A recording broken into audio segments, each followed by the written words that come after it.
আপনারা জানেন যে এ মাসের 5 তারিখে বিকেলবেলা জুলাই ঘোষণাপত্র পাঠ করেছেন প্রধান উপদেষ্টা ডক্টর ইউনূস, এবং সেদিনই রাতে 8:30 সাড়ে 8টার দিকে উনি জাতির উদ্দেশ্যে ভাষণ দিয়েছেন এবং সেখানে উনি নির্বাচনে একটা সম্ভাব্য সময় ঘোষণা করেছেন।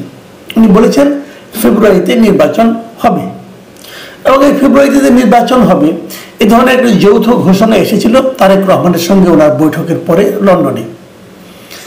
সেখানে বলা হয়েছিল যে রমজানের 1 সপ্তাহ আগেও নির্বাচন হতে পারে। তখনই লোকে হিসাব করে নিয়েছিল যে 19 তারিখে রমজান হবে, তাহলে 1 সপ্তাহ আগে মানে 12 তারিখে হতে পারে। আবার সাধারণত আমাদের এখানে নির্বাচন হয় বৃহস্পতিবারে, তো 12 তারিখে আবার বৃহস্পতিবারও হয়ে যায়। এই ধরনের নানা ইকুয়েশন থেকে অনেকে ধরেছিল যে তাহলে ফেব্রুয়ারি 12 তারিখে হয়তো বা নির্বাচন হবে, কিন্তু কেউ ক্লিয়ার ছিল না। অনেকে এমনও বলা বলি করেছিল যে প্রধান উপদেষ্টা হয়তো একটা থাপথুপ বুঝিয়ে বিএনপিকে শান্ত করলো, কিন্তু 5 তারিখে যখন তিনি ভাষণটা দিলেন জাতির উদ্দেশ্যে তখন বোঝা গেল যে না, প্রধান উপদেষ্টা সিনসিয়ারলি নির্বাচনের কথা বলছেন। প্রধান উপদেষ্টা পরে মালয়েশিয়ায় গেলেন, সেখানে যেও কিন্তু উনি ফেব্রুয়ারিতে নির্বাচন হবে এভাবেই দেশ প্রস্তুতি নিচ্ছে এটাও বললেন, এবং ফেব্রুয়ারিতে নির্বাচনের প্রস্তুতি নেওয়ার জন্য ওনার অফিস থেকে নির্বাচন কমিশনকে চিঠিও দেওয়া হলো। নির্বাচন কমিশন সে অনুযায়ী প্রস্তুতিও নেওয়া শুরু করেছে এরই মধ্যে। এখন এরই মধ্যে আমরা দেখলাম মঙ্গলবার দিন গতকাল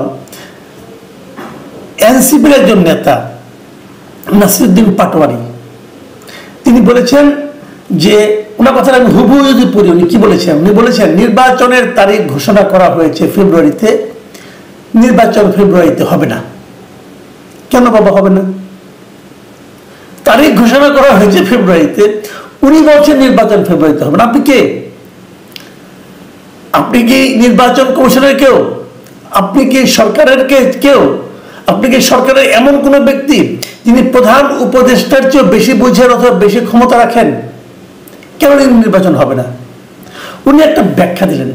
উনি ব্যাখ্যাটা কি, যে এই যে জুলাই সনদ এটা বাস্তবায়ন করতে হবে, হত্যার বিচার করতে হবে, সংস্কার করতে হবে, এগুলো না করলে নির্বাচন তারা হতে দেবে না। বাংলাদেশের যে প্রেক্ষিত বর্তমানে, এর মধ্যে নির্বাচন হতে না দেওয়ার মতো সক্ষমতা কি এনসিপি অথবা নাসিরউদ্দিন পাটোয়ারি আছে? আবার এই অনুষ্ঠানে কিন্তু এনসিপির যিনি আহ্বায়ক মিস্টার নাহিদ ইসলাম, তিনিও কিন্তু একই কথা বললেন। তিনি বললেন দেশ সংস্কার না করে কোনো নির্বাচন হবে না। কোনো রাজনৈতিক দল, কোনো রাজনৈতিক পক্ষ এর সামিল হতে চাইলে আমরা তার বিরুদ্ধে যাব। মানে হুমকিও দিলেন, যদি কেউ নির্বাচন করতে চায় তারা তার বিপক্ষেই যাবে। যখন তারা এই ভাষণটা দিচ্ছিলেন তখন সেখানে কিন্তু তাদের জাতীয় যুব শক্তি নামে একটা যুব সংগঠন আছে, তাদের একটা সম্মেলন ছিল, জাতীয় যুব সম্মেলন। সেখানে অনুষ্ঠানে বলেছিলেন, সেই অনুষ্ঠানে ওই সময়ে বিএনপির একজন সিনিয়র নেতা শহীদুদ্দিন চৌধুরী অ্যানিও ছিলেন। শহীদুদ্দিন চৌধুরী অ্যানিকে সামনে রেখেই এই দুই নেতা কিন্তু এই ধরনের কথা বলেছেন। এখানে অন্যান্য নেতারা আরো বেশ মানে আপনার বিতর্কিত মন্তব্য করেছেন, সে আলোচনায় আমি যাচ্ছি না, আমি কিন্তু নির্বাচনের প্রসঙ্গে থাকছি। এখন আমি যে কথাটা বলবো এটা একটু মাথায় রাখেন আপনারা। কথাটা তারা কবে বললেন? মঙ্গলবার দিন। ঠিক তার আগের দিন সোমবার দিন ওনারা গিয়েছিলেন মার্কিন দূতাবাসে। মার্কিন দূতাবাসের যিনি ভারপ্রাপ্ত এখন রাষ্ট্রদূত আছেন ট্রেসি অ্যান জ্যাকবসন, তার সঙ্গে ওনারা একটা মিটিং করেছেন এই এনসিপির লিডাররা। এনসিপির লিডারদের মধ্যে কে কে ছিলেন? এই নাহিদ ইসলাম ছিলেন আহ্বায়ক, ওনাদের যে সদস্য সচিব আছেন মিস্টার আখতার হোসেন তিনি ছিলেন, এবং সিনিয়র যুগ্ম সদস্য সচিব ডাক্তার তাসনিম জারা ছিলেন। এই 3 জন ছিলেন। আর ওদিকে ছিলেন ট্রেসি অ্যান জ্যাকবসন ভারপ্রাপ্ত রাষ্ট্রদূত, এবং দূতাবাসের যে পলিটিক্যাল কাউন্সিলর এরিক গিলান তারা ছিলেন। তারা এখানে প্রায় 1 ঘন্টা একটা মিটিং করেছেন। মিটিংটা হয়েছে রাষ্ট্রদূতের বাসভবনে। এনসিপির সঙ্গে মার্কিন রাষ্ট্রদূতের বাসভবনে কি মিটিং? মিটিংয়ের সাবজেক্টটা কি? আলোচনা করেছেন তারা বাংলাদেশের রাজনৈতিক পরিস্থিতি নিয়ে, নির্বাচন নিয়ে, গণতান্ত্রিক প্রক্রিয়া নিয়ে, এগুলো নিয়ে। তো এনসিপির সঙ্গে কেন? এনসিপিকে এই সময় সবচেয়ে বড় রাজনৈতিক দল, অথবা এই সময়ে এই নির্বাচনে মার্কিন মানে যুক্তরাষ্ট্রের ভূমিকাটা কি? তারা কি আমাদের নির্বাচনটা করে দেবে? ঘটনাটা কি? যুক্তরাষ্ট্রকে এদের মাধ্যমে কোনো একটি চাপ দিচ্ছে? তারা কি কোনো দিক নির্দেশনা দিচ্ছে? তাহলে কি আমি ভাববো পরের দিন যে তারা ঘোষণা করলেন ফেব্রুয়ারিতে নির্বাচন হবে না, এটা কি মার্কিন রাষ্ট্রদূতের মিটিং থেকে এই ইনফরমেশন অথবা এই নির্দেশনা পেয়েই তারা বললেন?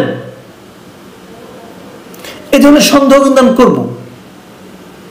কারণ আমার কাছে মনে হয়েছে মার্কিন রাষ্ট্রদূতের সঙ্গে দেখা করার পরের দিনই ওনারা হঠাৎ করে এই হুঙ্কার দিচ্ছেন। কিসের জোরে? আমি জোরটা খোঁজার চেষ্টা করতেছি। গ্রামে একটা কথা আছে যে পাঠা কুদে খুঁটির জোরে। আমি সেই খুঁটিটা খোঁজার চেষ্টা করছি। আরেকটা ঘটনা বলি, এটাও বিচ্ছিন্ন কিন্তু বিচ্ছিন্ন নয়।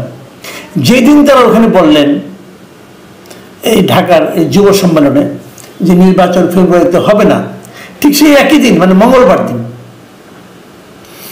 মার্কিন রাষ্ট্রদূতের বাসভবনে আরো দুজন ব্যক্তি গিয়েছিলেন। এই দুজন ব্যক্তিকে মিস্টার আলী রিয়াজ এবং মিস্টার মনির হায়দার। এরা কারা?